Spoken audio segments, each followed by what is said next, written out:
महाराज ध्रुव के वंश में आगे चलकर धर्मात्मा राजा अंग हुए। राजा तो बड़े धर्मात्मा, किंतु इनका विवाह हुआ मृत्यु की पुत्री के साथ। मृत्यु की पुत्री के साथ विवाह हुआ तो फलस्वरूप बेटा हुआ बेन। अत्याचार बेन के बढ़ गए तो ये अपने ही राज्य में छुप गए।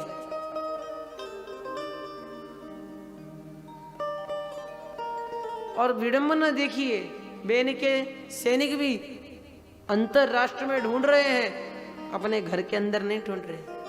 यही हमारी समस्या है, क्योंकि हमारा जो चित्त है वो अंदर नहीं रहता, वो तो जग में घूमता है।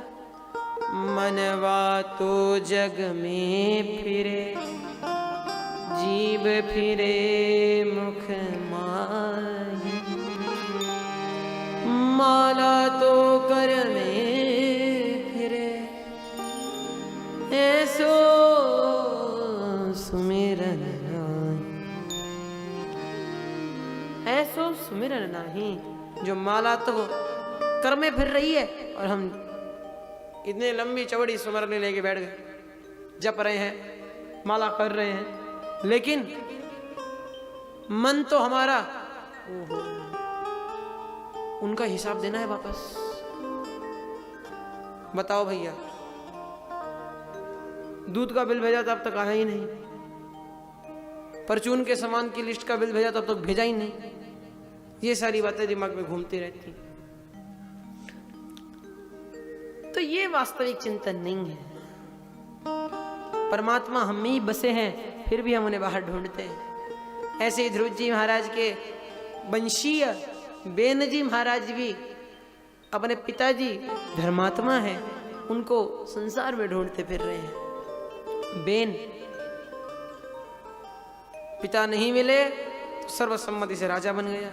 राजा बनते ही आदेश पारित किया, सारे मूल पाठ सब के सब यज्ञ हवन कथा वगैरह सब बंद करा दो, करना ही आवश्यक है तो मेरे नाम से करो।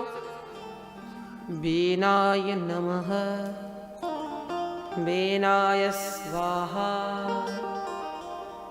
ऐसे करो।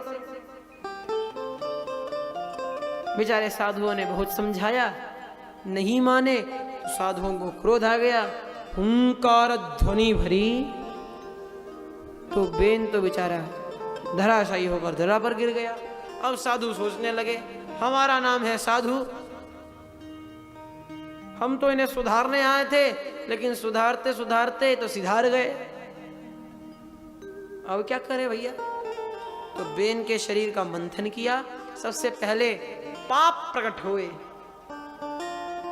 एक काला काला व्यक्ति निकला, उसने पूछा महाराज जी मैं क्या करूं? तो उन्होंने कहा चुप, मौन मास्तान, मौन रहो, निषीद, चुप रहने के लिए कहा, इसलिए उसका नाम पड़ा निषाद।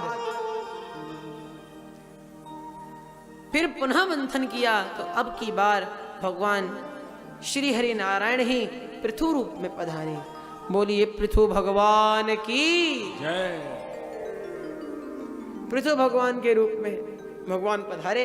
कैसे पता चला कि भगवान है? लक्ष्यते ही पदाम्भोज नंद सूनोर्महात्मन, लक्ष्यते ही पदाम्भोज नंद सूनोर्महात्मन, पदानि व्यक्तमेतानि नंद सूनोर्महात्मन, लक्ष्यते ही पदाम्भोज वज्राकुशयवादिभिः, वज्राकुशयवादिभिः।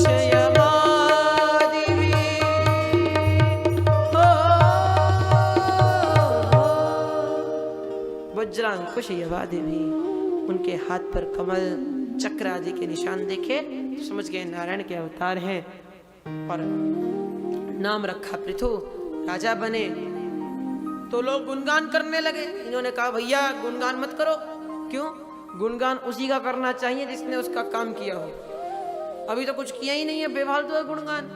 अच्छा महाराज तो काम कीजिए। क्या काम करें, हम भूखे मर रहे हैं। पृथ्वी को आदेश दिया कि हे रत्न गर्भा, अपने गर्भ से रत्न को प्रकट करो। नहीं मानी तो क्रोध में आकर जो प्रहार करने का प्रयास किया, मैं तुम्हारा सर्वनाश कर दूंगा। सोई गौ माता बनकर प्रकट हो गई, स्तुति करने लगी, हे पृथु भगवान, मैं आपकी महिमा को न जानती, क्षमा कीजिएगा। जब अधर्म बढ़ता है तो मैं रत्नों को छुपा लेती हूँ, और जब धर्म बढ़ जाता है तो उन्हीं रत्नों को उजागर कर देती हूँ। मैं आप ही के रत्नों को उजागर कर रही हूँ, क्षमा कीजिएगा। पृथु भगवान पहले ऐसे राजा हैं जिनके यहाँ नगर ग्रामों की व्यवस्था प्रारंभ हुई है। इन्हीं महाराज पृथु के वंश में आगे चलकर राजा हुए प्राचीन बरही। प्राचीन बरही ये राजा भगवत भक्त तो थे, किंतु थोड़े हिंसालु थे। हर यज्ञ में किसी में घोड़ा, किसी में गधा, किसी में खच्चर, किसी में अजा, इन सब की बलि चढ़ाते रहते थे। एक दिन नारद जी ने आके समझाया कि देखो भैया, ऊपर देखो, ये क्या है।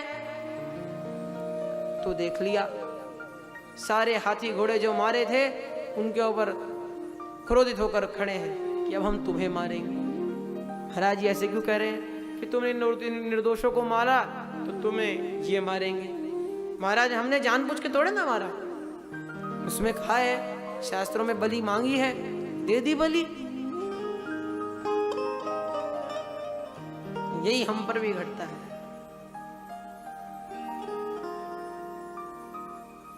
भैया, आप भांग का सेवन क्यों कर रहे हो, किसी से पूछो। अरे हम जान के थोड़ा ना कर रहे हैं, शंकर जी पीते हैं तो हमने भी पीने लगे। शाबाश। शास्त्रों में यह नहीं कहा कि बलि देनी है, शास्त्रों में तो इसका परिहार भी है। पेठा है, उसकी बलि दीजिए, अन्य पदार्थों की बलि दीजिए, निर्जीव पशु को नहीं मारना चाहिए। तो नारद जी ने आकर पुरंजनोपाख्यान के माध्यम से इन्हें विस्तार पूर्वक समझाया।